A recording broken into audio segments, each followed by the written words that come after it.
ففروا إلى الله إني لكم منه نذير مبين. بسم الله الرحمن الرحيم. الحمد لله رب العالمين والصلاة والسلام على المبعوث رحمة للعالمين نبينا محمد وعلى آله وصحبه ومن تبعهم بإحسان إلى يوم الدين. أما بعد. Kaum muslimin dan muslimat, para pendengar dimanapun Anda berada, Assalamualaikum warahmatullahi wabarakatuh. Sebuah hadits yang terdapat di dalamnya pelajaran-pelajaran berharga, khususnya di kondisi-kondisi seperti yang kita alami sekarang ini, dengan beredarnya sejumlah penyakit, ada wabah yang dikhawatirkan dan sebagainya. Patut kita merenungi hadits Rasulullah sallallahu alaihi wasallam ini. Hadits ini diriwayatkan oleh Imam Muslim rahimahullah di dalam kitab As-Sahih dari Uthman ibni Abil As Al-Thaqafi radhiyallahu anhu. Uthman ibn Abil As Al-Thaqafi radhiyallahu anhu, ini dari penduduk Taif. Kata beliau, annahu syaka ila Rasulillah sallallahu alaihi wasallam waja'an yajiduhu fi jasadihi mundu aslam. Sesungguhnya dia mengadu kepada Rasulullah sallallahu alaihi wasallam sebuah sakit yang dia dapati pada jasadnya mundu aslam, semenjak dia masuk Islam. Faqala lahu Rasulullah sallallahu alaihi wasallam, maka Rasulullah sallallahu alaihi wasallam bersabda kepadanya, "Dha' yadaka 'ala alladhi ta'allama min jasadik wa qul bismillahi thalathan." Kata beliau, letakkanlah tanganmu di atas tempat yang engkau merasakan sakit pada jasadmu, lalu bacalah sebanyak 3 kali bismillah. Baca bismillah sebanyak 3 kali. Wa qul sab'a marrat, kemudian baca sebanyak 7 kali. A'udzu billahi wa qudratihi min syarri ma ajidu wa uhadiru. Dan baca sebanyak 7 kali. A'udzu billahi, saya berlindung kepada Allah, wa qudratihi, dan dengan kemampuannya, min syarri ma ajidu, dari kejelekan apa yang saya rasakan, wa uhadir, dan dari bahaya apa yang saya khawatirkan. Hadits ini hadits yang sangat agung sekali. Uthman ibn Abil As radhiyallahu anhu, beliau semenjak masuk Islam merasakan ada suatu sakit pada jasadnya. Maka dia mengadukan hal itu kepada Nabi sallallahu alaihi wasallam. Maka Nabi sallallahu alaihi wasallam mengajarkan kepadanya pengajaran yang bermanfaat menghilangkan sakit tersebut. Ini pengajaran bukan berlaku untuk Uthman bin Abil As saja radhiyallahu anhu. Tapi pengajaran Nabi sallallahu alaihi wasallam ini berlaku untuk beliau dan untuk semua umatnya. Bagaimana cara mengobati kalau ada sakit kita rasakan di bagian dari tubuh kita, apakah di kepala, di tangan, di kaki, di badan, atau di bagian mana saja dari tubuh, maka cukup kita letakkan tangan kita di atas tempat yang sakit, lalu kita membaca Bismillah sebanyak 3 kali. Bismillah, Bismillah, Bismillah. Kemudian baca setelah itu sebanyak 7 kali. A'udzubillahi wa qudratihi min syarri ma ajidu aw hadir. A'udzubillahi wa qudratihi min syarri ma ajidu aw hadir. A'udzubillahi wa qudratihi min syarri ma ajidu aw hadir. A'udzubillahi wa qudratihi min syarri ma ajidu aw hadir. A'udzubillahi wa qudratihi min syarri ma ajidu aw hadir. A'udzubillahi wa qudratihi min syarri ma ajidu aw hadir. A'udzubillahi wa qudratihi min syarri ma ajidu aw hadir. Semuanya 7 kali. Ya. Nah, ini kita petik di dalamnya sejumlah pelajaran berharga. Pelajaran yang pertama, boleh seseorang itu dia bercerita tentang penyakitnya kepada orang lain di posisi mengambil sebab untuk sembuh. Di posisi mengambil sebab untuk sembuh. Jadi kalau seorang misalnya ada dokter, dia datang kepadanya minta untuk diobati, maka tidak ada masalah, dia ceritakan sakitnya. Itu bukan meratap, bukan mengeluh yang dilarang. Tapi ini posisi mengambil sebab untuk sembuh. Ya, sebagaimana Utsman bin Abil As radhiyallahu anhu datang kepada Nabi mengadukan hal itu.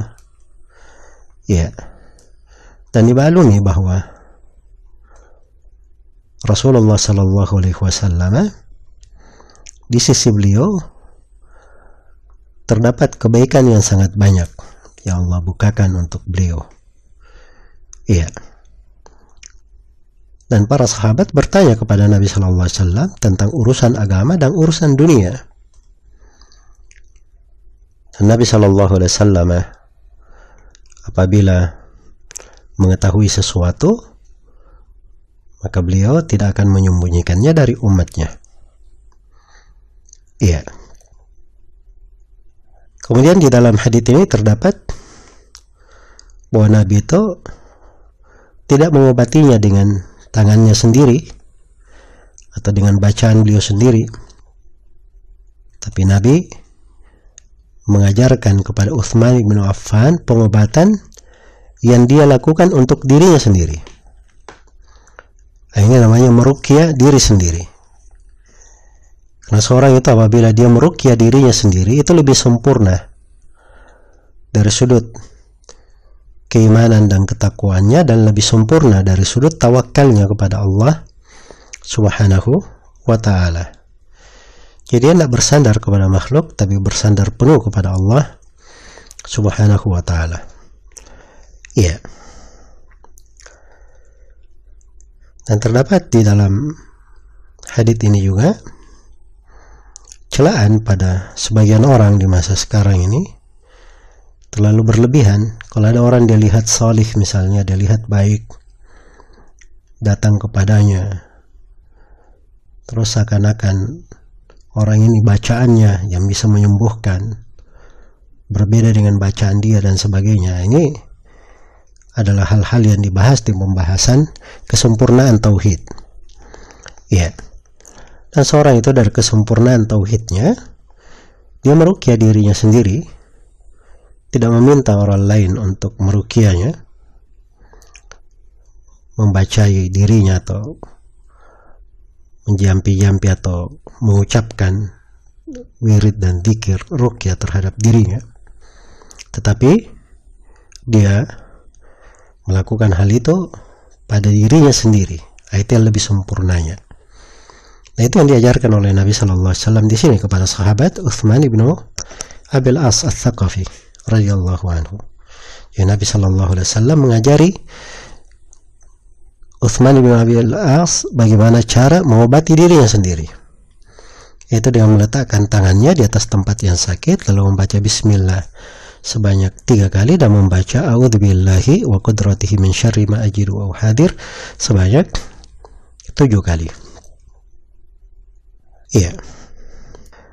Dan terdapat di dalam hadits ini bahwa pengobatan dengan ruqyah itu hal yang jelas. Di sini Nabi mengajarinya membaca bismillah 3 kali. Terus membaca a'udzubillahi wa qudratihi min syarri ma ajidu aw hadir sebanyak 7 kali. Iya. Jadi bacaan-bacaan ruqyah itu dari hal yang mengandung nama-nama Allah, sifat-sifat Allah, ya, perlindungan kepada Allah Subhanahu wa ta'ala. Dan terdapat bolehnya seorang itu menggunakan ruqyah-ruqyah yang disyariatkan untuk menolak bala atau mengangkat dari sebuah penyakit.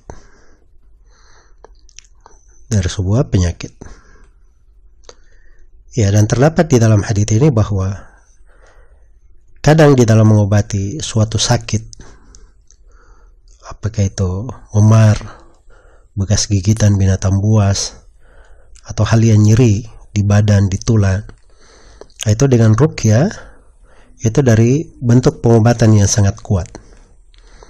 Tapi ini harus disertai dengan keyakinan yang benar dan taufik dari Allah.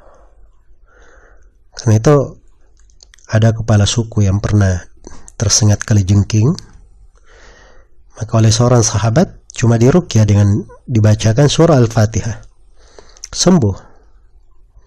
Iya, langsung hilang panasnya, bisa berdiri, tidak ada pengaruh racun lagi, racun kalajengking. Padahal dimaklumi bahwa racun kalajengking itu pada sebagiannya kadang bisa membunuh. Ini cuma dibacakan surah Al-Fatihah. Iya, karena itu surah Al-Fatihah disebut dengan nama ruqyah, dia adalah ruqyah. Karena Al-Quran secara umum itu bisa menjadi penyembuh.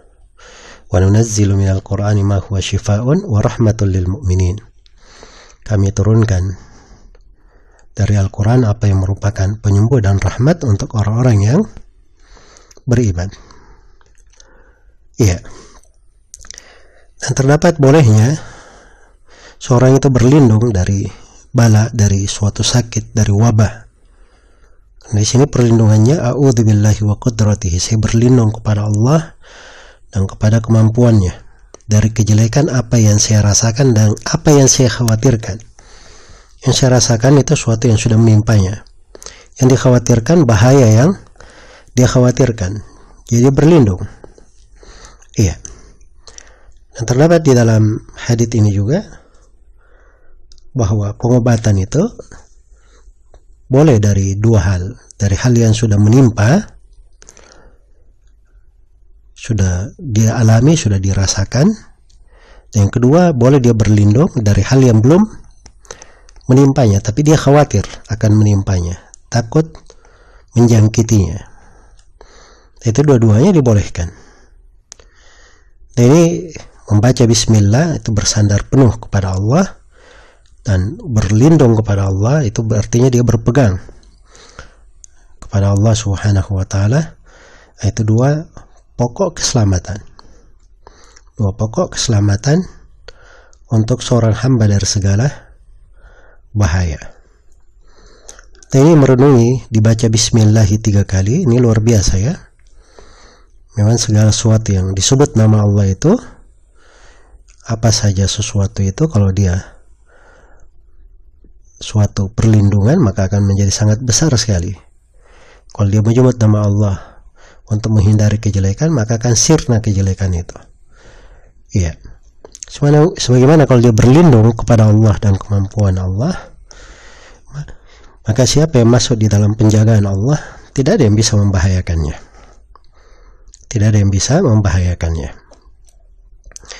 Nah, terdapat di dalam hadits ini kesempurnaan dari syariat ini, iya, bahwa agama ini mencakup segala hal.